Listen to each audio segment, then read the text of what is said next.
GST સામે ઉઠતો વિરોધનો સૂર।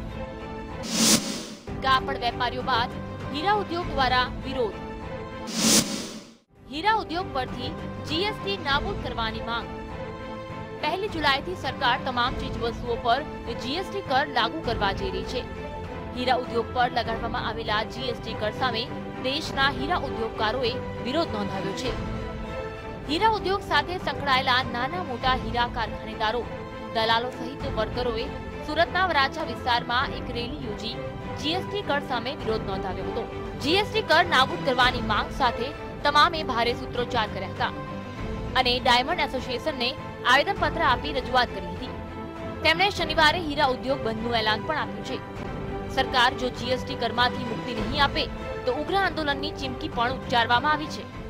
GST લાગુ કરી એ સરકારના નિર્ણયને અમારે પહેલા સરકારને એ પૂછવું છે કે સરકાર શું જાણી શકે છે કે ડાયમંડ ઉદ્યોગમાં કેટલી પ્રોફિટ છે, કેટલી કમાણી છે, અને આ જે ટકાવારી સરકારે જીએસટીની લાગુ કરી છે એ ભરપાઈ પાત્ર આ દરેક વર્ગ, કારીગર વર્ગ, બ્રોકર વર્ગ કે જે કાંઈ બી ડાયમંડ મેન્યુફેક્ચરિંગ ચલાવતા ડિપાર્ટમેન્ટ ભરી શકે એમ છે, એ ટકાવારી એ સહન કરી શકે એમ છે, એ સવાલ અમારો આ સરકાર સામે છે। વેપારી, દલાલ અને કારખાનાદારો સંયુક્ત રીતે અહીંયા આવેદનપત્ર આપવા આવ્યા છે ડાયમંડ એસોસિએશનને કે ભાઈ આ ધંધાને જીએસટીથી ઘણી બધી નુકસાની જાય એવી છે અને સરકાર આનું ધ્યાન દોરે અને ડાયમંડ એસોસિએશન આની રજૂઆત કરે એ માટે ડાયમંડ એસોસિએશનને આવેદનપત્ર આપ્યું છે। અને આવતીકાલના રોજ અમે સંપૂર્ણ ઇન્ડસ્ટ્રી, કારખાનું હોય, વેપારો હોય અથવા તો દલાલ બ્રોકરો બધા જ મિત્રો આવતીકાલે સંપૂર્ણ હીરા બજાર આના વિરોધમાં બંધ રાખશે અને આનો નિર્ણય નહીં આવે તો આગામી દિવસોમાં તો બંધ રહેશે।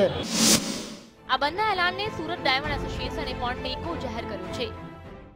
સમગ્ર ગુજરાતની વાત કરીએ તો આશરે 10 લાખ જેટલા લોકો હીરા ઉદ્યોગ સાથે સંકળાયેલા છે, જેમાં સુરતના 2000 જેટલા નાના હીરાના કારખાના અને 3000 મોટા કારખાના જોડાશે।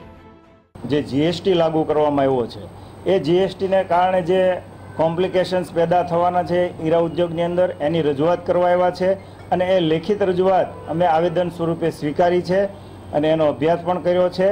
અને આવનાર દિવસોમાં ખાસ કરીને આવતીકાલે જે હીરા વેપારીઓ દ્વારા બંધનું એલાન છે એને સુરત ડાયમંડ એસોસિએશન ટેકો આપે છે અને સર્વેને બંધ રાખી આ આંદોલનમાં સહકાર આપવા માટે એક નિવેદન કરે છે।